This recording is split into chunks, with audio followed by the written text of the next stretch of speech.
ভারতীয় জাতীয়তাবাদ শব্দটা শুনলেই আমাদের মনে যে একটা ছবি ভেসে ওঠে সেটা কি আসলেই একটাই ছবি নাকি এর আড়ালে লুকিয়ে আছে অনেকগুলো ভাবনা অনেক দ্বন্দ্ব আর নানা তত্ত্বের এক জটিল ইতিহাস চলুন আজ আমরা ঠিক এই জটিলতার গভীরে ডুব দিই তাহলে মূল প্রশ্নটা কি দাঁড়াচ্ছে জাতীয়তাবাদ কি একটা অখণ্ড চেতনা যা সবাইকে এক সুতোয় বেঁধে ফেলে নাকি এটা আসলে বিভিন্ন গোষ্ঠীর স্বার্থ আদর্শ আর ক্ষমতার এক নিরন্তর সংঘর্ষের ময়দান চলুন এই প্রশ্নেরই উত্তর খোঁজা যাক দেখুন এই বিষয়টা নিয়ে ঐতিহাসিকদের মধ্যে মতের কি বিশাল অমিল কেউ বলছেন আরে ভারতীয় জাতীয়তাবাদ তো ব্রিটিশদেরই তৈরি করা আবার কেউ বলছেন না না এটা ছিল শুধু মধ্যবিত্তের স্বার্থনক্ষার একটা খেলা কেউ এর মধ্যে খুঁজে পান শ্রেণী সংগ্রামের প্রতিচ্ছবি তো কেউ বলেন এটা একটা অসম্পূর্ণ প্রকল্প আবার কারোর চোখে এটা পশ্চিমের একটা নকল মাত্র বোঝাই যাচ্ছে এখানে গল্প একটা নয় অনেক তো এই পুরো আলোচনাটা আমরা কিভাবে সাজিয়েছি প্রথমে আমরা জাতীয়তাবাদের মূল বিতর্কটা বুঝব তারপর প্রত্যেকটা ঘরানার মতামত গভীরে গিয়ে দেখব তাদের মধ্যেকার সংঘাতটা বোঝার চেষ্টা করব আর সবশেষে একটা সার্বিক বিশ্লেষণ করে একটা উপসংহারে আসব চলুন শুরু করা যাক প্রথম পর্ব জাতীয়তাবাদ এক না বহু আচ্ছা জাতীয়তাবাদ নিয়ে যে কোনো আলোচনার শুরুর আগে যে দুটো মৌলিক তত্ত্বের লড়াইটা বুঝে নিতেই হবে সেগুলো হলো আদিমবাদ বা প্রিমর্ডিয়ালিজম আর আধুনিকতাবাদ বা মডার্নিজম জাতীয়তাবাদ নিয়ে যত বিতর্ক তার মূলে আছে কিন্তু এই দুটো একদম বিপরীত ধারণা একদিকে আদিমবাদীরা বলেন জাতি হলো একটা প্রাকৃতিক চিরন্তন ব্যাপার যা রক্ত ভাষা সংস্কৃতির মতো গভীর আবেগের টানে হাজার হাজার বছর ধরে টিকে আছে অন্যদিকে আধুনিকতাবাদীরা বলছেন ধুর জাতি তো একেবারে আধুনিক একটা কনসেপ্ট এর জন্মই হয়েছে পুঁজিবাদ শিল্পায়ন আর আধুনিক রাষ্ট্রব্যবস্থার হাত ধরে এই তো মাত্র কয়েকশো বছর আগে এই দুটো ভিন্ন দৃষ্টিভঙ্গি কিন্তু পরের সব আলোচনার ভিত তৈরি করে দেয় এবার আসা যাক আমাদের আলোচনার একেবারে কেন্দ্রে এখানেই আমরা ভারতীয় জাতীয়তাবাদ নিয়ে বিভিন্ন ঐতিহাসিক ঘরানার মতবাদগুলো এক এক করে খতিয়ে দেখব আর দেখব তারা প্রত্যেকে বিষয়টাকে কিভাবে ব্যাখ্যা করেছেন সবার আগে আসে লিবারাল ইংরেজ ঐতিহাসিকদের দৃষ্টিভঙ্গি তাদের বক্তব্যটা বেশ সোজা তারা মনে করতেন ভারতীয় জাতীয়তাবাদ ভারতীয়দের নিজেদের কিছু নয় এটা আসলে ব্রিটিশ উদারনীতি আর পাশ্চাত্য শিক্ষার একটা বাই প্রোডাক্ট মানে ব্যাপারটা অনেকটা এরকম যে ব্রিটিশরা শাসন করেছে বলেই ভারতীয়রা জাতীয়তাবাদের মতো ভালো জিনিসটা শিখতে পেরেছে বোঝাই যাচ্ছে এই ব্যাখ্যাটা ব্রিটিশ শাসনের শোষণ আর অত্যাচারের দিকটা বেমালুম চেপে যায় এই উদ্ধৃতিটা পুরো বিষয়টাকে এক কথায় ধরে ফেলে বলা হচ্ছে উদারপন্থী ইংরেজরা ভারতীয় জাতীয়তাবাদকে ভারতীয়দের নিজস্ব প্রতিক্রিয়া হিসেবে দেখতেই চায়নি বরং এটাকে তারা নিজেদের উদার নীতির একটা ফল হিসেবেই দেখিয়েছে পরীক্ষার জন্য এই লাইনটা কিন্তু বিশেষভাবে মনে রাখার মতো এই ব্রিটিশ ব্যাখ্যার একেবারে সপাটে জবাব দিল জাতীয়তাবাদী ঘরানা দাদাভাই নৌরোজি আর.সি. দত্ত বা বিপানচন্দ্রের মতো ঐতিহাসিকরা বললেন জাতীয়তাবাদ কোনো উপহার ছিল না এটা ছিল আত্মপরিচয় আর আত্মসম্মান আদায়ের এক আপসহীন লড়াই তারা তথ্য দিয়ে প্রমাণ করলেন ব্রিটিশ শাসনটা আসলে ছিল অর্থনৈতিক আর রাজনৈতিকভাবে চরম শোষণমূলক আর এই শোষণের বিরুদ্ধেই শিক্ষিত মধ্যবিত্ত শ্রেণী গোটা জাতির হয়ে কথা বলেছে লড়াই করেছে এরপর এলো কেমব্রিজ স্কুল আর তারা পুরো খেলাটাই যেন পাল্টে দিল তাদের মতে এটা কোনো আদর্শের লড়াই ছিল না এটা ছিল আসলে ভারতীয় এলিটদের নিজেদের মধ্যে ক্ষমতা দখলের একটা খেলা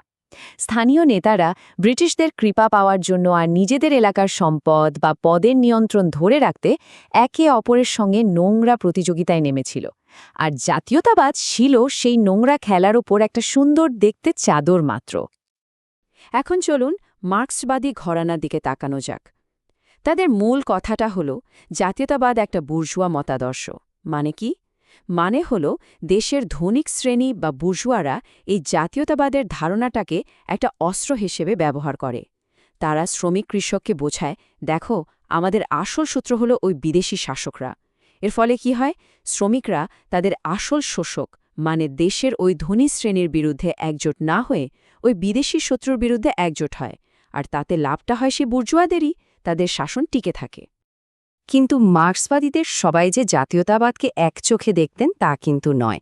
এখানেই লেনিনের ভাবনাটা খুব গুরুত্বপূর্ণ। তিনি জাতীয়তাবাদকে দুটো ভাগে ভাগ করলেন। একদিকে হলো সাম্রাজ্যবাদী বা অত্যাচারী দেশের জাতীয়তাবাদ, যা আসলে প্রতিক্রিয়াশীল, আর অন্যদিকে হলো পরাধীন অত্যাচারিত দেশের জাতীয়তাবাদ, যা হলো জাতীয় মুক্তির সংগ্রাম এবং এটা প্রগতিশীল। এই সূক্ষ্ম পার্থক্যের জন্যই কিন্তু মার্ক্সবাদীরা ভারতের মতো দেশের স্বাধীনতা সংগ্রামকে সমর্থন করতে পেরেছিলেন। আর তারপর এমন একটা স্কুল এলো যারা বলল, তোমরা এতদিন যাদের কথা বলেছ তারা তো ইতিহাসের আসল চরিত্রই নয়। রণজিৎ গুহর নেতৃত্বে সাবঅল্টার্ন বা নিম্নবর্গীয় ঐতিহাসিকরা বললেন, ইতিহাসটা তো সবসময় লেখা হয়েছে সমাজের উঁচু তলার মানুষদের চোখে, কিন্তু কৃষক, শ্রমিক, আদিবাসী এই সাধারণ মানুষদের নিজস্ব একটা রাজনৈতিক চেতনা ছিল, তাদের লড়াইয়ের ধরনও ছিল একদম আলাদা। তাই কংগ্রেস বা অন্য এলিট নেতাদের জাতীয়তাবাদ আসলে একটা অসম্পূর্ণ জাতীয়তাবাদ। এই লাইনটা সাবঅল্টার্ন স্কুলের দুটো দিককেই দারুণভাবে তুলে ধরে। একদিকে তারা এলিটদের আধিপত্যকে চ্যালেঞ্জ করে সাধারণ মানুষের আওয়াজকে ইতিহাসে জায়গা করে দিল, কিন্তু অন্যদিকে তারা জাতীয়তাবাদের যে এক এবং অখণ্ড ধারণা সেটাকে ভেঙে টুকরো টুকরো করে দিল, দেখিয়ে দিল এর ভেতরে কত ফাটল, কত দ্বন্দ্ব। এবার আসি পোস্ট কলোনিয়াল বা উত্তর ঔপনিবেশিক ঘরানার কথায়। পার্থ চ্যাটার্জির মতো চিন্তাবিদরা একটা খুব ইন্টারেস্টিং পয়েন্ট তুলে ধরলেন। তারা বললেন, ভারতীয় জাতীয়তাবাদকে পশ্চিমের স্রেফ একটা নকল বলাটা মস্ত বড় ভুল।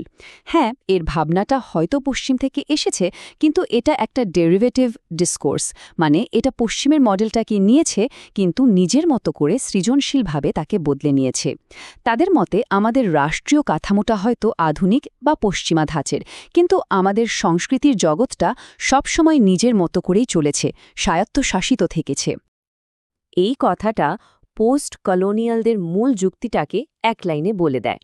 তারা জাতীয়তাবাদকে শুধু একটা অনুকরণ হিসেবে দেখেনি, বরং এটাকে একটা আলোচিত আধুনিকতা বা নেগোশিয়েটেড মডার্নিটি হিসেবে দেখেছে।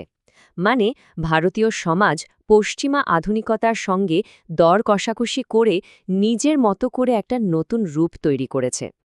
আচ্ছা, এতগুলো ঘরানার কথা তো শোনা হলো, মাথাটা একটু গুলিয়ে যেতে পারে, তাই না? চলুন সবগুলোকে পাশাপাশি রেখে একবার দেখে নিই, তাহলে বিষয়টা জলের মতো পরিষ্কার হয়ে যাবে। এই টেবিলটা দেখুন কি দারুণভাবে পার্থক্যগুলো চোখে পড়ছে। যেমন ধরুন, জাতীয়তাবাদীদের কাছে আসল চালিকা শক্তি ছিল আত্মসম্মান, আর এলিটরা ছিল জাতির মুখপাত্র।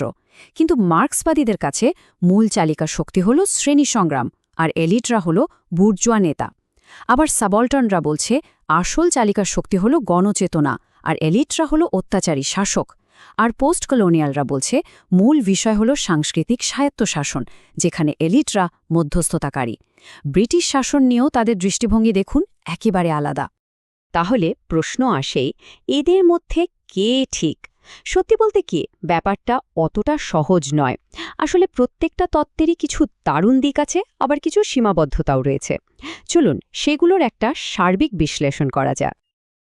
দেখুন, জাতীয়তাবাদী ঘরানা আবেগ আর ভারতীয়দের ভূমিকার ওপর জোর দিয়ে আমাদের গর্বিত করে, কিন্তু ভেতরের দ্বন্দ্বগুলোকে অনেক সময় এড়িয়ে যায়। মার্ক্সবাদী স্কুল অর্থনৈতিক বিশ্লেষণে অসাধারণ, কিন্তু মাঝে মাঝে সবকিছুকে শুধু শ্রেণীর চশমা দিয়ে দেখে। সাবঅল্টার্ন স্কুল সাধারণ মানুষের কণ্ঠস্বরকে সামনে আনার জন্য অপরিহার্য, কিন্তু হয়তো এলিট আর নিম্নবর্গের বিভাজনটাকে একটু বেশি বড় করে দেখায়। আসল কথা হলো, কোনো একটা স্কুলই একা পুরো ছবিটা দেখাতে পারে না।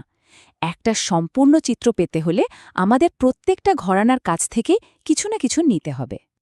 তাহলে এই পুরো আলোচনা থেকে আমরা কোথায় এসে দাঁড়ালাম? এই সমস্ত ভিন্ন ভিন্ন দৃষ্টিভঙ্গি আমাদের জাতীয়তাবাদের এক বহুস্তরীয় বাস্তবতার সামনে এনে দাঁড় করিয়ে দেয়।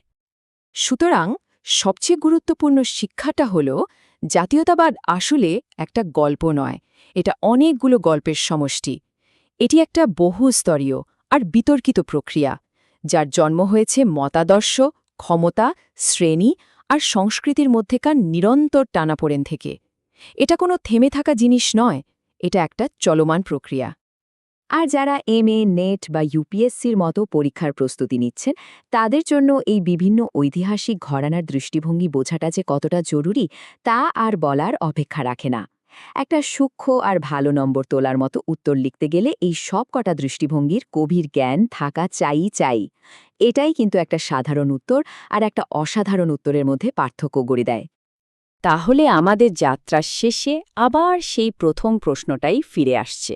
জাতীয়তাবাদ কি একটা পাথরে খোদাই করা মতবাদ, নাকি এটা আদর্শ, ক্ষমতা আর পরিচয়ের এক নিরন্তর চলমান লড়াই? উত্তরটা হয়তো এই বিতর্কের মধ্যেই কোথাও লুকিয়ে আছে। ভাবনার অবকাশ রইল।